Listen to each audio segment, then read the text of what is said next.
já está preparada para nós. Feche teus olhos. Pai querido, agora, Senhor, a Tua palavra ela vai ser ministrada ao nosso coração, Deus. Pedimos nessa manhã, Senhor, que Tu venhas usar o Teu filho, o Teu servo, com graça, sabedoria, Senhor, com autoridade dos céus, Pai. Tudo aquilo que o Senhor já tem falado ao seu coração, Pai, que Ele transmita agora ao nosso coração, Senhor. Que os nossos ouvidos, o nosso coração, o nosso entendimento esteja agora, Senhor, aberto e atento para receber, para assimilar a Tua palavra, Senhor. Nós Te pedimos e tudo fazemos para a Tua glória, em nome de Jesus. Amém.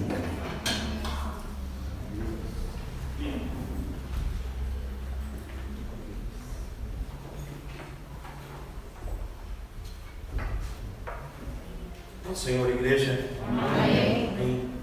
Quero convidá-los a abrir a palavra do Senhor no livro do profeta Isaías, capítulo 53.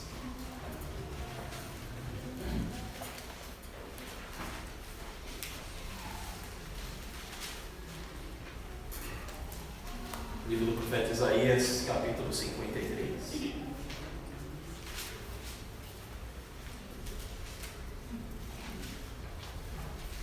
Nós vamos ler apenas o verso de número 5. Diz o seguinte: Mas ele foi ferido pelas nossas transgressões e moído pelas nossas iniquidades. O castigo que nos traz a paz estava sobre ele, e pelas suas pisaduras nós somos sarados. Podemos sentar. Glória a Deus.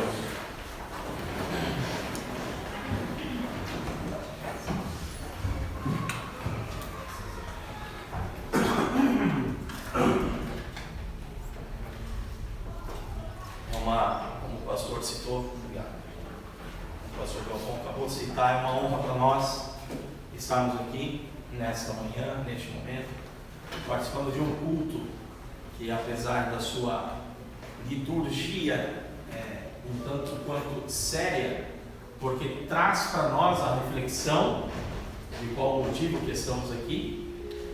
Esse momento não deve jamais ser tratado como um momento de tristeza, mas sim de alegria, de gozo, de regozijo na presença do Senhor. Porque se estamos aqui é porque Ele fez o que esta palavra nos disse agora.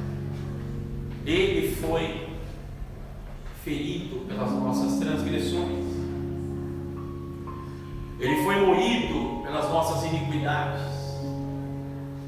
O castigo dele que nos traz a paz,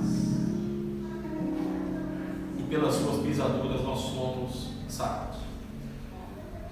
Esta semana, confesso aos irmãos aqui que eu estava um pouco receoso, porque Deus sempre traz ao nosso coração algumas passagens, mas nenhuma delas estava linkando o meu coração ao momento desta manhã. Eu já sabia da responsabilidade que é uma honra para mim ministrar na última ceia deste ano.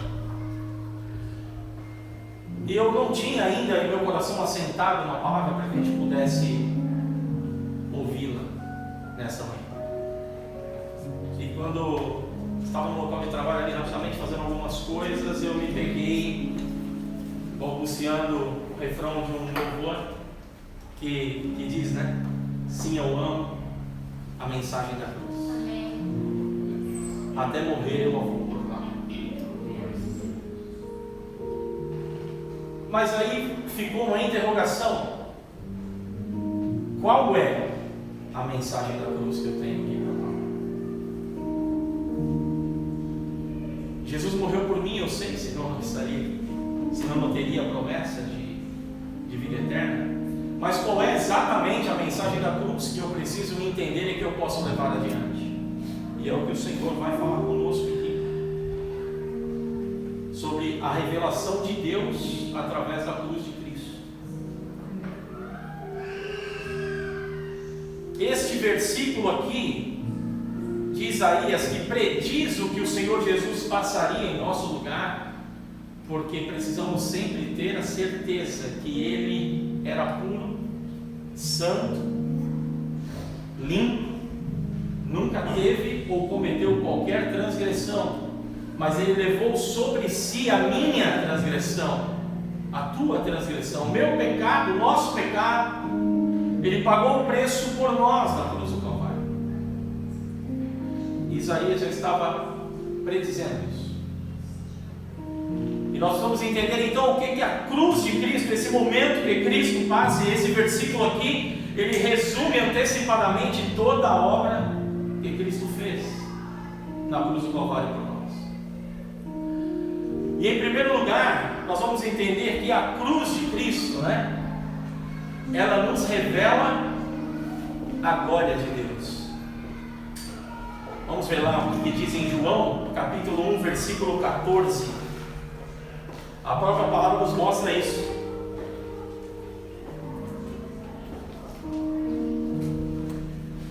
Diz assim: e o Verbo se fez carne e habitou entre nós, e vimos a sua glória, como a glória do unigênito do Pai, cheio de graça e de verdade. Ou seja, quando olhamos para a cruz de Cristo, ela nos revela a glória de Deus. Porque o termo glória, que origina do grego doxa, ele aparece cerca de 165 vezes no Novo Testamento, atrelando o termo glória em Jesus e a Deus. E essa tradução de doxa, ela tem o significado de honra, fama, resplendor, reputação. Então nós estamos falando daquilo que é manifesto de Deus em sua essência, a sua glória. E a glória está totalmente associada a Jesus Cristo. João, ele confirma que o próprio Jesus referiu-se à sua morte como um ato de glorificação a si mesmo e ao Pai. Quero lembrar a você que Jesus na cruz do Calvário, ele era 100% homem e tinha em sua essência 100% da divindade dele. Ele não passou pela cruz como Deus, ele era Deus em forma de homem. Então a dor que ele sentiu, o sofrimento que ele sentiu, tudo que ele padeceu em carne, sendo Deus. Recentemente, não lembro se eu comentei aqui, eu vi um comentário de um pastor, agora me foge a memória, o pastor que comentou, mas ele disse o seguinte: como pode o Deus Todo-Poderoso, que está sentado no mais alto sublime trono e tem todo o poder em sua mão e criou todas as coisas, se sujeitar a nascer como homem? O que tinha todo o poder precisou de alguém para trocar as trocas. Para você entender a naturalidade que Jesus se condicionou como homem, mas sem deixar de ser Deus. Em Hebreus 1:3, ele vai falar que o resplendor da glória e a imagem do seu ser sustenta o universo com o poder da sua palavra. A expressão indica que ninguém expressa melhor o brilho de Deus que o próprio Deus encarnado. Por isso Jesus responde aos seus discípulos, quando eles falam: Senhor, estamos contigo, mostra-nos o Pai. Ele: olha, estão comigo. Quem vê a mim, vê o Pai, porque Ele era o próprio Deus. Jesus é a manifestação encarnada, mas nós temos um Deus triunigênito, que se manifesta em três formas, mas Ele é único, não temos três deuses. Quando falamos sobre isso, vem algumas perguntas. Mas se Jesus era Deus, por que na cruz do Calvário, no momento de dor, no momento de sofrimento, Ele olha ao céu e diz: Deus meu, por que me desamparaste?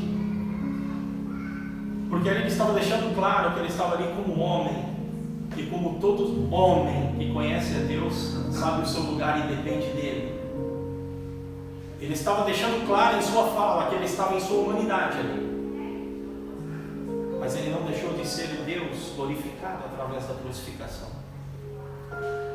Jesus, ele citou em 2 momentos a glorificação através da cruz.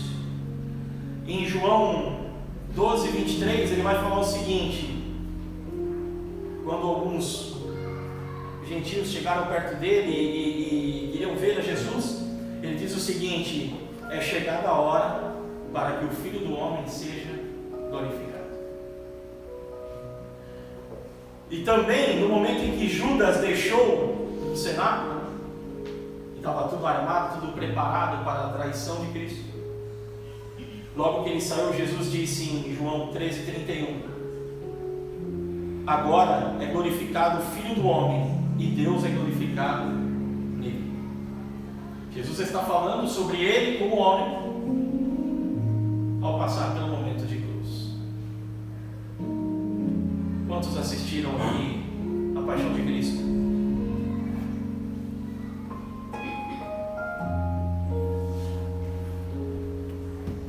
Quando você viu esse filme, eu tenho certeza que não lhe faltou uma emoção ao ver ali representado uma parte, uma amostra do que Jesus sofreu. Mas enquanto ele estava sofrendo, a palavra nos ensina que ele não desanimou, que ele não desistiu, que ele não recuou, porque fazendo isto, ele estava glorificando o Pai. E qual era a vontade do Pai? Que todos nós fôssemos resgatados para Ele novamente, readquiridos do pecado, readquiridos do caminho de trevas e maldição e perdição eterna, para sermos recolocados na sua presença. Jesus, ele não vacilou, ele não errou e ele não falhou. Recentemente, falando com os jovens sobre o tema de procrastinação,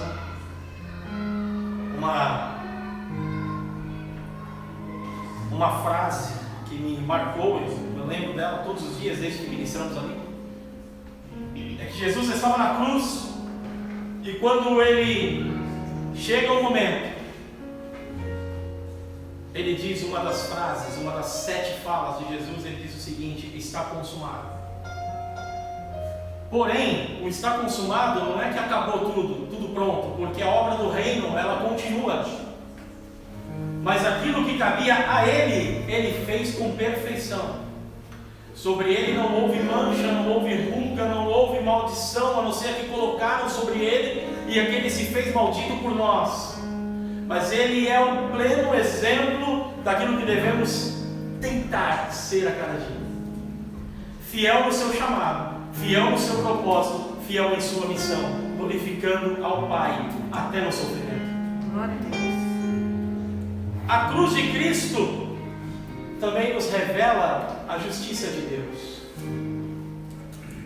E quando falamos em justiça de Deus, não é a justiça que conhecemos humanamente, ela difere totalmente. Lá em Romanos, capítulo 3, por favor, pode pôr.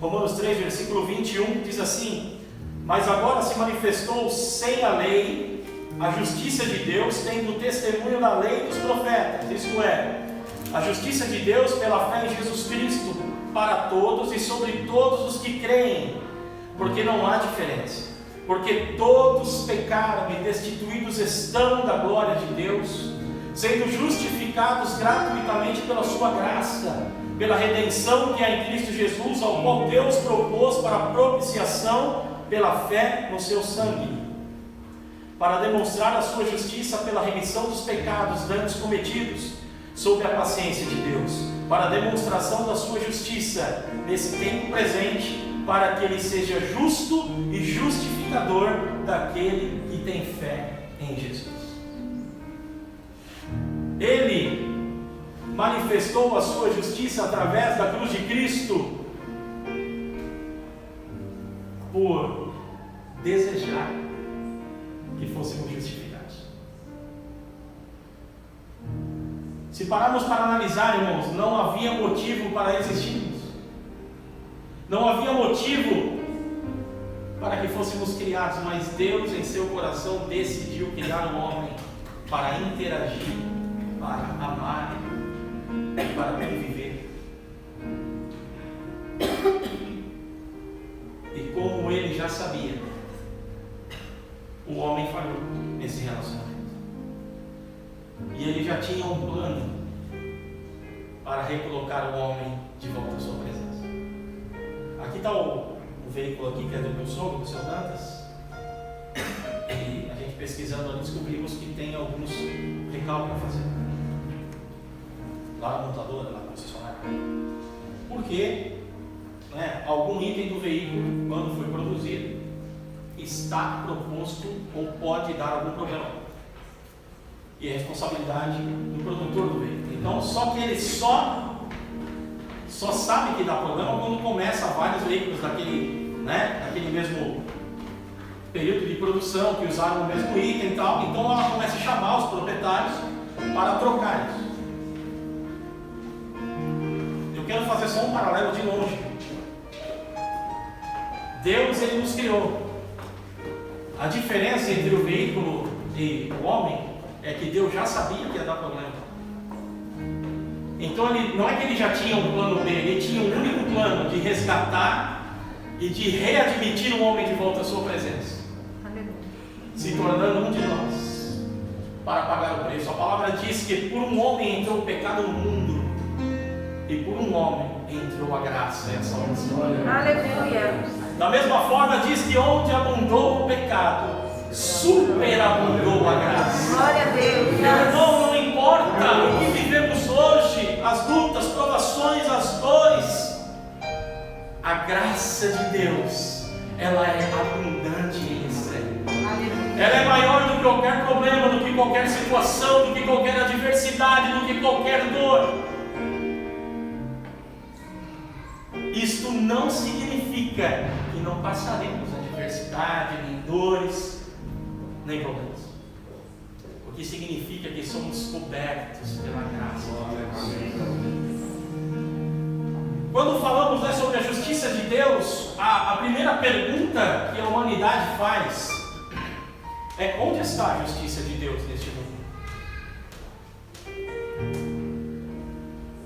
O homem procura encontrar sinais da justiça de Deus em situações de desgraças e calamidades.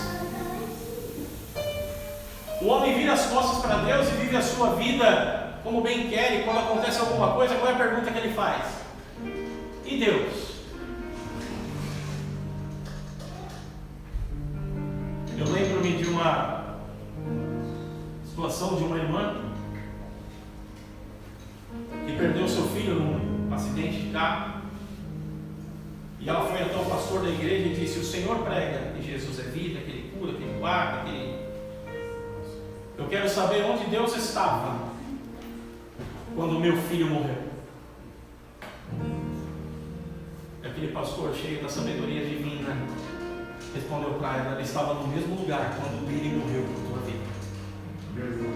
Deus, Ele não vai sair do trono que Ele está sentado por uma situação que nós enfrentamos na nossa vida. Ele não saiu de lá para socorrer humanamente seu filho na cruz do Calvário, por amor a cada um de nós. No Salmo 73, verso 1 ao 3, diz assim: verdadeiramente bom é Deus para com Israel, para com os limpos de coração. Quanto a mim, os meus pés quase se desviaram, pouco faltou para que escorregassem os meus passos, pois eu tinha inveja dos soberbos ao ver a prosperidade dos ímpios. Eu não sei se já passou no teu coração, no meu já cheguei a conversar com Deus e falei: Deus, eu estava que nem um salmista aqui. O infeliz do fulano lá que nunca te serviu, que nunca te dedicou um tempo, cara, parece que a vida dele flui.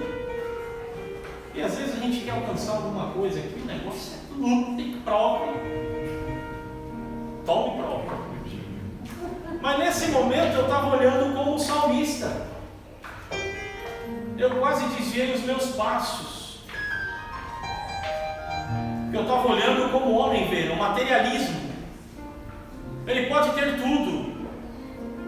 E eu não estou me colocando como fariseu, mas eu tenho o que eu preciso, que é o Senhor, a tua graça por nós. A justiça de Deus está nisso, em reconhecermos que Ele é soberano e nós somos dependentes dEle. Aleluia. Nós não determinamos nada. Nós não ordenamos nada. Tudo vem dEle, por Ele, para Ele, pela vontade dEle. Glória a Deus. Quando olhamos para o juízo na cruz, Paulo diz assim lá em Atos capítulo 17, versículo 31: porquanto tem determinado um dia em que com justiça há de julgar o mundo, por meio do varão que destinou, e disso deu certeza a todos, ressuscitando-os dos mortos. Quando Deus fala de sua justiça, Ele garante isso através de Cristo, porque foi dado a Ele todo o poder no céu e na terra. E Jesus tem o poder para ressuscitar os mortos, para trazer à luz a claridade da sua glória e da sua justiça. Aleluia. Justiça nada tem a ver com o que é apregoado pelo mundo hoje. Que todo mundo tem o seu direito, que todo mundo tem a mesma fala, que todo mundo tem que ser tratado. Eu não estou falando de diferença, mas há uma superexposição que quem prega a igualdade já faz a própria desigualdade no seu discurso. Mas nós temos que ter um mundo onde todo mundo tenha condições de sobreviver. Sim, mas Jesus disse que os pobres sempre existiram e sempre vão existir. Então, quando Jesus diz isso, Ele está dizendo que o mundo não vai mudar, que as pessoas que estão tentando fazer a diferença só estão em seus próprios interesses.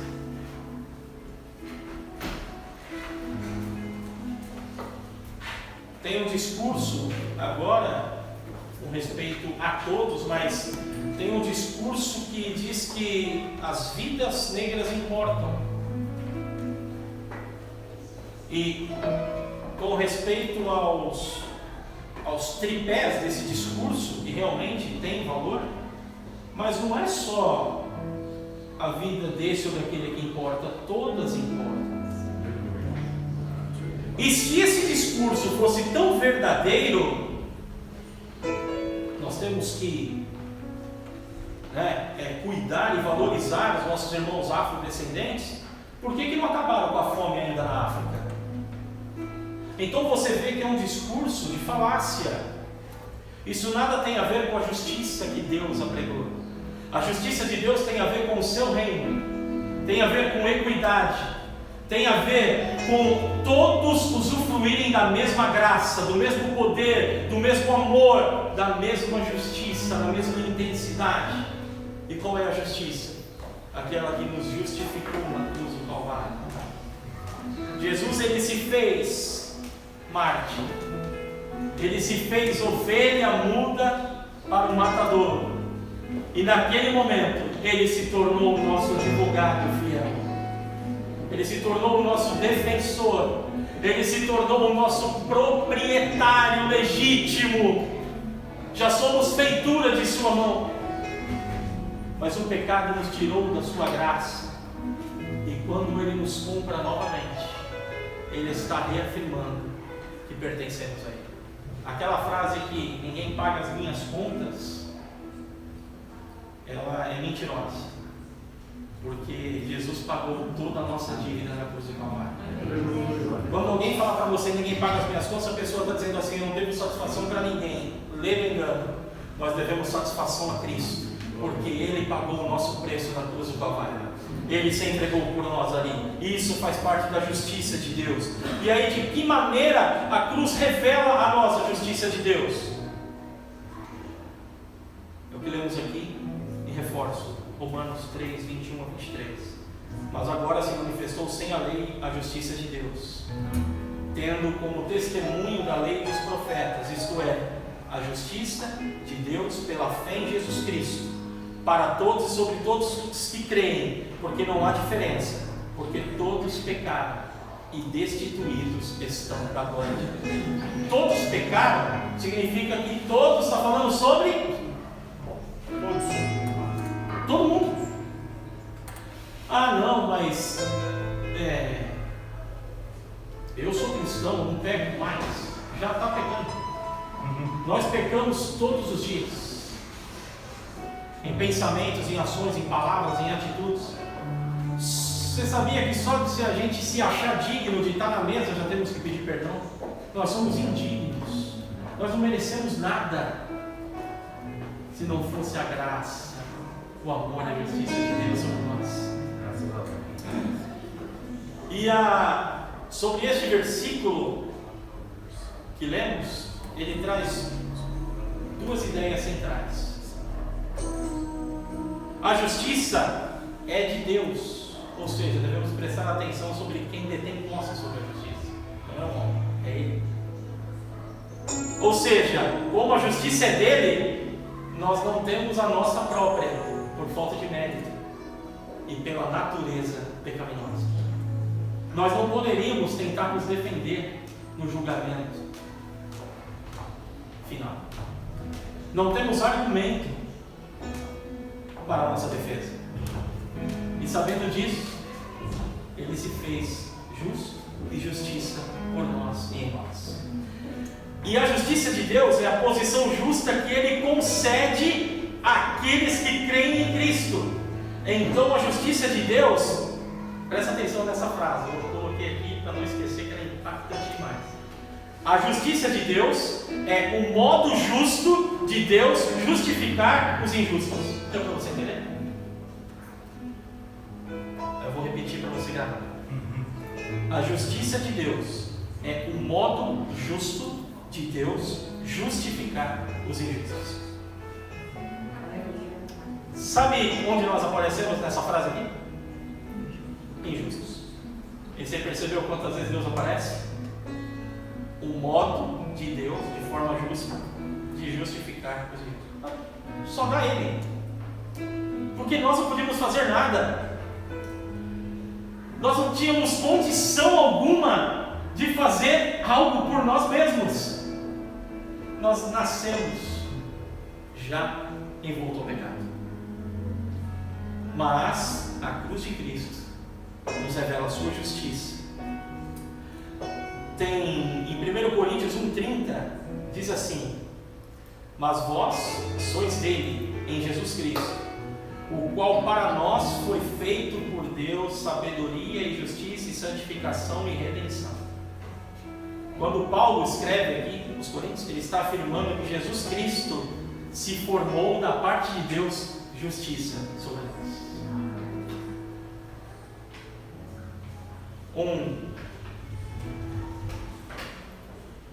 Um teólogo britânico, John Stott, ele diz o seguinte: a cruz demonstra com viveza, essa frase aqui está aqui também porque me impactou demais, eu compartilho com vocês. A cruz demonstra com viveza, junto à justiça de Deus em julgar o pecado, como a sua misericórdia em justificar o pecado. Ou seja, a justiça de Deus tem tanta ênfase em se manifestar, da mesma forma que a ênfase que Ele dá em nos justificar do pecado. Já não diz a palavra: justificados pela fé, tenhamos paz para com Deus por meio de nosso Senhor e Salvador Jesus Cristo. Ele nos justifica de todo o pecado. A cruz de Cristo também revela o amor de Deus. Olha lá o que diz em Romanos capítulo 5, versículo 8.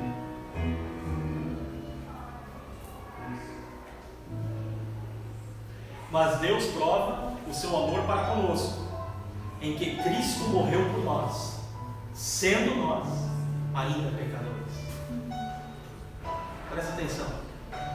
Jesus não morreu pelos salvos. Ele morreu pelos pecadores. Nós fomos redimidos após a sua morte. Então, Deus é maravilhoso demais. Ele nos amou no berço do pecado. Ele nos amou quando viramos as costas para Ele, para a sua palavra, para a sua bondade, para a sua presença. Ele morreu por nós como estamos hoje. Que somos hoje é resultado da sua morte. Ele olhou para nós no lamaçal do pecado e nos trouxe de volta a sua presença através da sua morte na cruz. Em 1 João 4, 9 e 10 diz assim: nisto se manifestou o amor de Deus para conosco, que Deus enviou o seu Filho unigênito ao mundo para que por ele vivamos. Nisto está o amor, não em que nós tenhamos amado a Deus, mas em que Ele nos amou e enviou o seu Filho para a propiciação pelos nossos pecados. Propiciação é se tornar sacrifício. Nós não conseguiríamos amá-lo se Ele não nos amasse primeiro. Nós vivíamos em tempo de escuridão, de cegueira espiritual, até que um dia a sua graça nos alcançou, o seu amor nos envolveu e sua justiça se manifestou sobre nós. E hoje estamos aqui, ouvindo a sua palavra, tendo acesso à sua presença e vamos aceitar a mesa com Ele.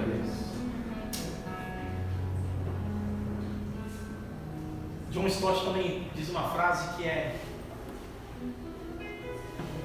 merece ser citada aqui. Falando sobre amor. O valor de um dom do amor é medido tanto pelo que custa a quem dá, como pelo merecimento de quem recebe. Deu para entender essa frase?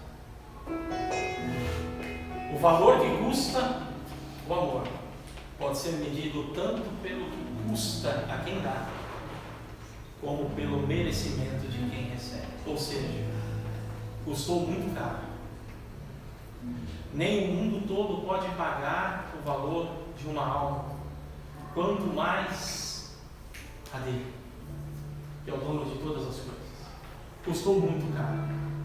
E custou muito mais caro quando olhamos para nós e entendemos que nós não merecíamos isso. Nós não merecíamos o olhar de Deus sobre nós. Nós não merecíamos essa graça, esse amor, essa justiça. Mas Ele, entendendo que somos falhos, que nossa natureza é pecaminosa, Ele se prontificou a morrer por nós, em nosso lugar. Carregou a cruz em nosso lugar. Recebeu os cravos que eram meus. As chibatadas que Ele recebeu eram para mim. A coroa de espinhos era para mim. Mas Ele se fez maldito e pecador em meu lugar. E é por isso que Ele merece tudo que sou e tudo que eu tenho. Que nada se compara ao que Ele fez. Mas Ele merece tudo de mim. Então, diante de Deus, não tem a minha vontade, o meu desejo, o meu propósito e a minha vida. Tem a vida dEle, tem a vontade dEle, tem o querer dEle, tem o propósito dEle, porque eu não sou dono de mim mesmo. Aleluia! Mas eu pertenço àquele que me comprou com alto preço. Estava ouvindo um louvor também no carro essa semana, me intrigou, eu joguei a função lá, repite, que diz o seguinte: como pode alguém me dar a honra de chamá-lo de pai, sendo que o filho dele morreu por mim? E aí, no refrão da música, ele diz o seguinte, faz uma analogia, né, que os anjos do céu não entenderam nada quando viram Jesus morrer na cruz. como pode o autor da vida entregar a sua própria? Como pode aquele que criou tudo e deu fôlego de vida a todos se entregar na cruz? Como pode aquele que gerou tudo morrer? Fez tudo isso só porque Ele nos amou demais. A cruz revela a sabedoria e o poder de Deus. Em 1 Coríntios 1,18 diz assim: porque a palavra da cruz é loucura para os que perecem, mas para nós que somos salvos é o poder de Deus. Paulo aqui ele está dando uma resposta dupla nesse texto.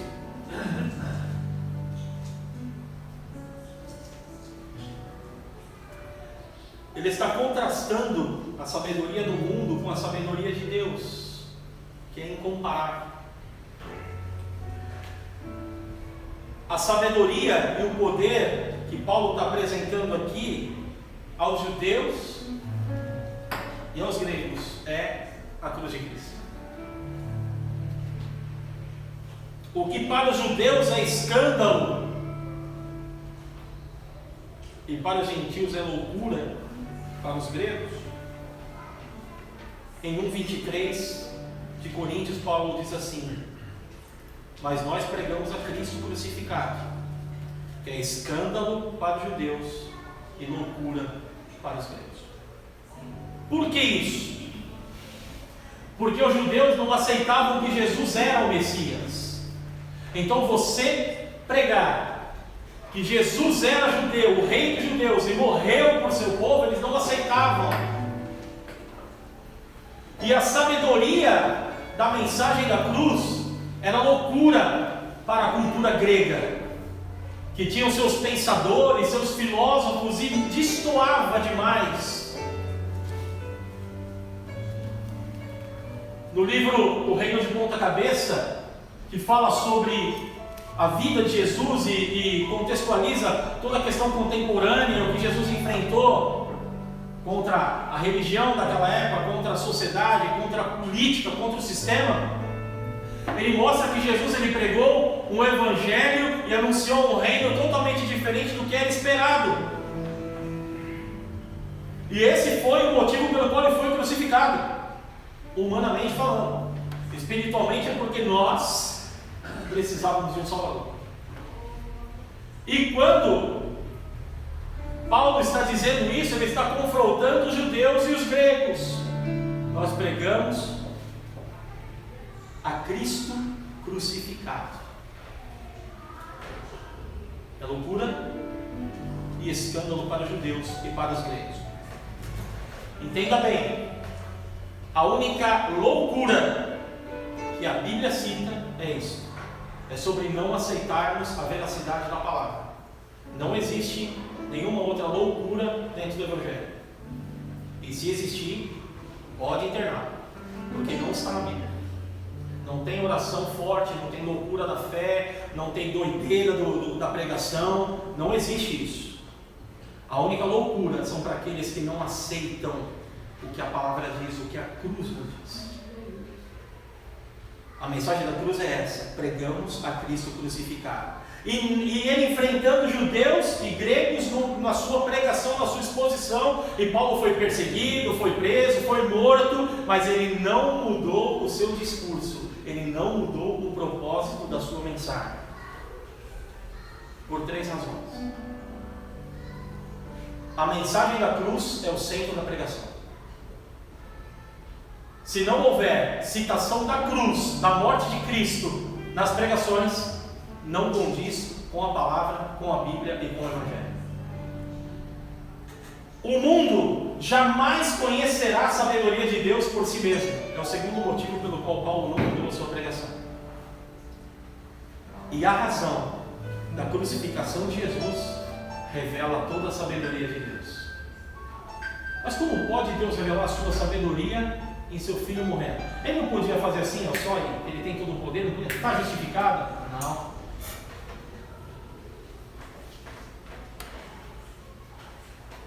Está aí a irmã Michele atua na área da lei, não tem como você ligar para o juiz e falar: eu tenho todas as provas que eu estou certo, tá beleza. Tem? Não, né? Você tem que ir lá, mostrar os argumentos, ter a defesa.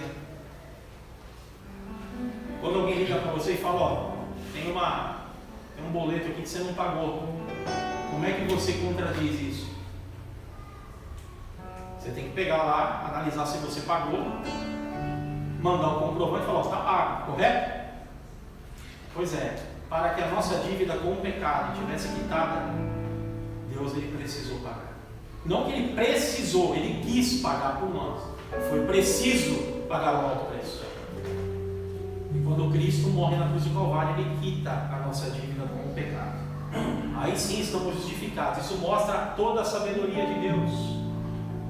O seu plano desde antes da fundação. Você parou para pensar que Jesus já estava pronto para se entregar por nós, mesmo antes que o mundo fosse criado? Mesmo antes de nascermos, ele já sabe onde vamos errar, onde precisaremos da sua graça, da sua misericórdia para nos levantar, para nos sustentar novamente. Quando olhamos para a cruz, vemos a justiça, o amor, a sabedoria e o poder de Deus. Não é fácil determinar qual desses aspectos é mais brilhantemente revelado. Se a justiça de Deus ao julgar o pecado, se o amor de Deus ao levar o castigo em nosso lugar, se a sabedoria de Deus em combinar com perfeição todas essas coisas, ou se o poder de Deus em salvar aqueles que creem. A cruz é de igual forma um ato e, portanto, uma demonstração da justiça, do amor e da sabedoria de Deus. A mensagem da cruz, irmãos, para nós que devemos levar adiante é essa. A cruz justamente nos revela o Deus em amor, em justiça, glorificado e em sabedoria. Ele já tinha todo o plano reservado. Ele tinha todo o plano pronto para nos colocar de volta à sua presença. E aí, trazendo uma interrogação para nós aqui. Se Deus nos cria, porque Ele queria relacionar conosco, e nós erramos pelo pecado lá de Adão, e por causa disso o pecado já entrou, no DNA humano, e precisamos de um Salvador, um justificador, um advogado, que nos colocou de novo à sua presença. Precisamos parar de andar por nossos próprios caminhos. Precisamos entender que nós não somos donos do nosso destino. Nós precisamos entender que a nossa vida pertence a Ele. Somos propriedade dEle, criados, resgatados por Ele. Precisamos parar de virar as costas para o seu querer, para a sua vontade, aquilo que ouvimos aqui através da sua palavra, as orientações que vêm de Deus através do que é ministrado aqui. Não somos a melhor igreja, longe disso. Mas uma coisa que posso afirmar, que não pregamos um evangelho de ilusão. Nós ministramos aqui o que está na palavra.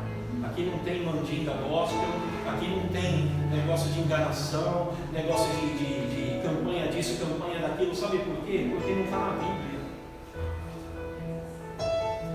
Se não está na Bíblia, por que eu, como ser humano, quero insistir em procurar isso, ou viver isso?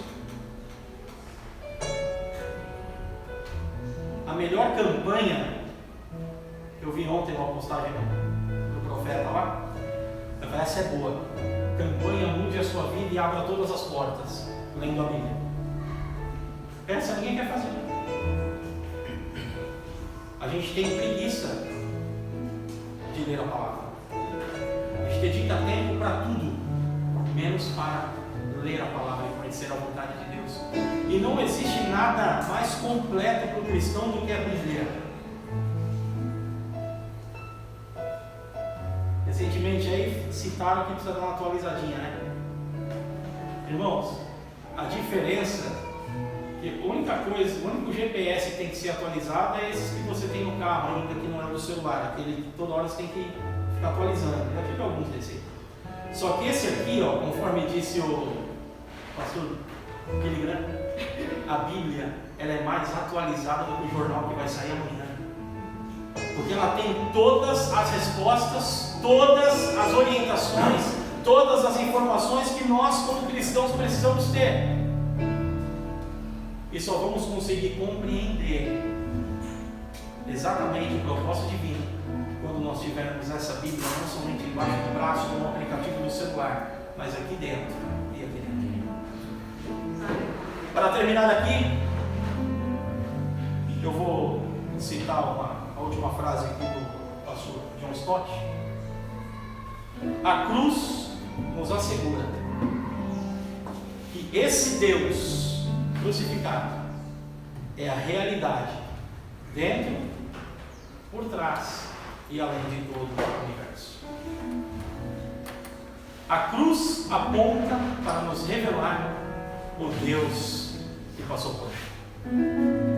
Então, irmãos, precisamos entender que se temos este acesso aqui, se estamos aqui, se estamos vivendo, almejando chegar o dia de que estaremos com Ele, é porque este Deus aqui, que está dentro, está por trás de tudo e está além de tudo, tem demonstrado glória, amor, justiça e sabedoria em tratar a cada um de nós. Se coloquem em pé para nós.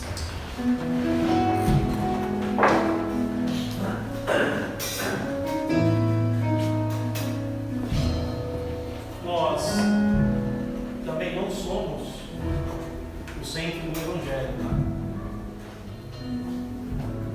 Existem algumas citações aí de um novo Evangelho filosófico, de que Deus ele não consegue viver sem a gente, que tudo que Ele fez é por nossa causa, que Deus ele nos quer, né? E por isso Ele para tudo para nos atender. Não, é ao contrário. Nós precisamos dele, nós dependemos dele. Sem ele nós não somos nada e ele continua sendo Deus, ele não muda. A vontade dele deve prevalecer, o querer dele sempre vai estar em primeiro lugar. Nada que façamos vai surpreender Deus. Vamos decidir aqui no próximo culto à noite, vamos encher a igreja de coisa para glorificar Deus. Aqui pode pintar cortina e carpete para todo canto, para mostrar algo novo para Deus. Não, ele não se surpreende com nada. Um louvor novo não surpreende Deus. Ele não muda, ele não fica surpreso com nada. Se conseguíssemos dedicar a nossa vida 24 horas por dia para ele não ficaria surpreso. Só uma coisa: o amor dele por mim e por você não muda. Ele não vai me amar amanhã mais do que me ama hoje. Nada que eu fizer vai mudar o amor dele, vai permanecer igual. Por isso que diz a citação do presbítero, que o amor eterno, um amor imutável, não tem intensidade, não tem alteração. E é por causa de tudo isso que nos reunimos aqui nessa noite. Eu quero orar por você, que você, meu irmão e minha irmã, tenha consciência disso que ministramos aqui, sobre Deus se revelar através da cruz de Deus, como Ele se revela e a forma que Ele quer que possamos prosseguir a cada dia, levando esta mensagem, levando esta informação ao mundo. A cruz de Cristo é para remissão, para salvação, para justiça, para o amor e para a glorificação do nosso Deus. Deus de poder e graça, louvamos ao teu nome por mais este momento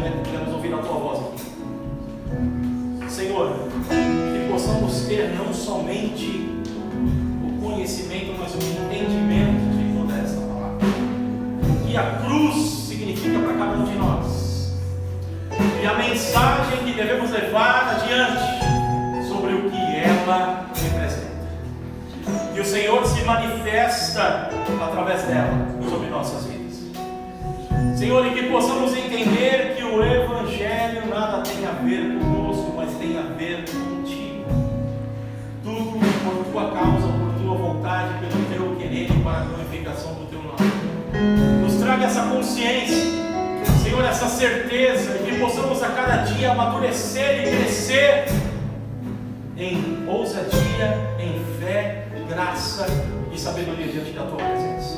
Nos permita, Senhor, viver isso a cada dia, a certeza do que representa para nós a tua graça e a tua amor, o teu amor, a tua misericórdia, o teu poder e o teu perdão. E nesta manhã sejamos renovados e restaurados por ti ao participar também desta mesa, e que possamos estreitar mais a nossa comunhão contigo, que possamos, Senhor, aumentar a nossa